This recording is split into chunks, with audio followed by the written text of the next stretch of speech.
કાગડો રહેતો હતો. કાગડો બુદ્ધિશાળી હતો, પરંતુ તેની એક ખામી હતી, તે ખૂબ જ લોભી હતો. કાગડો હંમેશા બીજા પ્રાણીઓ પાસે જે સારું ખાવાનું હોય તેને જોઈ અને વિચારતો કે કાશ એ ખોરાક એને મળી જાય. એક દિવસ કાગડાને એક ખેતરમાં રોટલીનો ટુકડો મળ્યો. તે ખુશ થઈને ટુકડો લઈને ઝાડ પર બેસ્યો. તે ખાવાની તૈયારીમાં જ હતો, ત્યાં જંગલનો એક ચાલાક શિયાળ આવી પહોંચ્યો.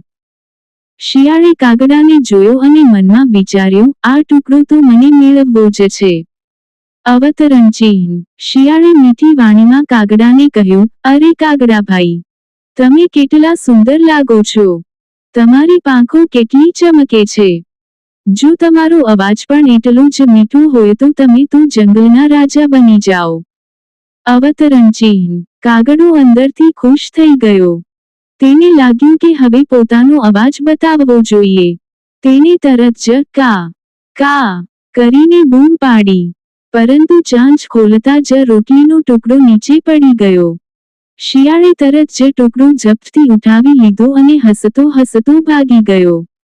કાગડો દુઃખી થયો. તેને સમજાયું કે પોતાના લોભ અને પ્રશંસાની તરસને કારણે તે ખોરાક ગુમાવી બેઠો.